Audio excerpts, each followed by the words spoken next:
Good morning. कसे आहात सगळे? श्री स्वामी समर्थ.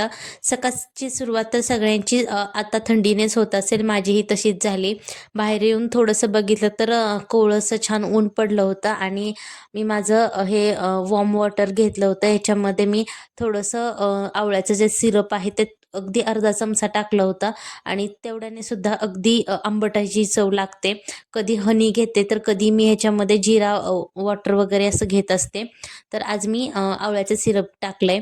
तर त्यानंतर आवरून छान स्वयंपाकाची तयारी केली. आज भोपळ्याची भाजी मी बनवणार आहे.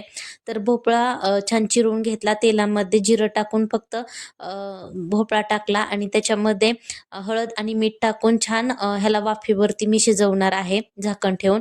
तर भोपळा एक 90% तर शिजलेलाच आहे. याच्यामध्ये मग मी टाकते कोथिंबीर, हिरवी मिरची, लसूण असा बारीक करून मी याच्यामध्ये आता घातलेला आहे आणि त्यानंतर मी घालते थोडासा याच्यामध्ये शेंगदाण्याचा कूट आणि छान ह्याला मिक्स करून मी एक 5 मिनिटासाठी असंच मी ठेवणार आहे आणि आपला भोपळा तयार होतोय. अगदी झटपट असा बनणारी रेसिपी आहे.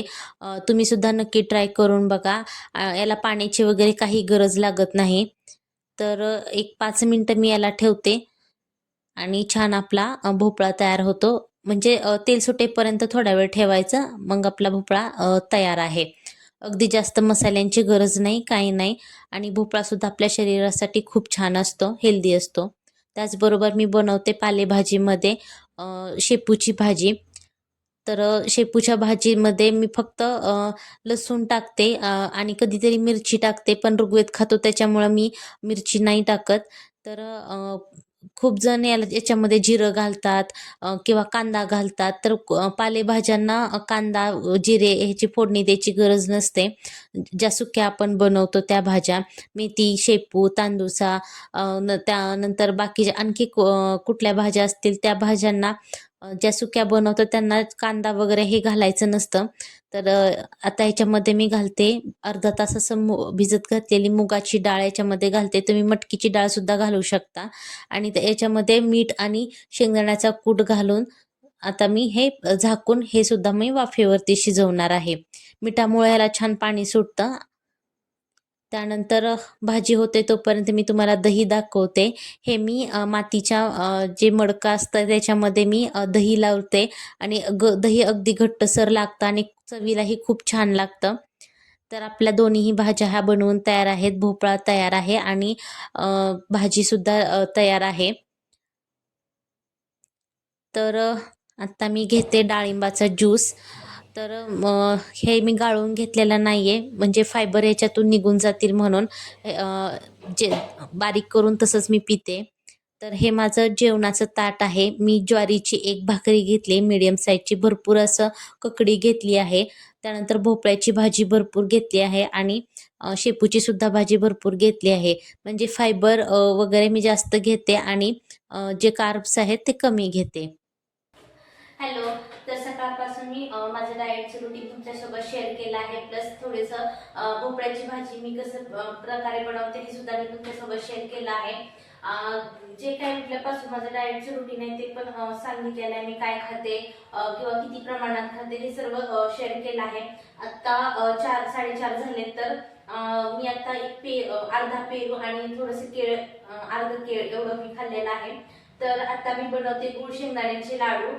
तर गुळ शेंगदाण्याच्या लाडूमध्ये आता ऍडिशनल मी थोडंसं भाजून तीळ पण टाकणार आहे. तर तिळामुळे काय होतं तर म्हणजे उष्णता आपल्या शरीरात तयार व्हायला चालू होते. आता थंडीचे दिवस चालू आहेत तर स्निग्ध पदार्थांचं आपण सेवन केलं पाहिजे.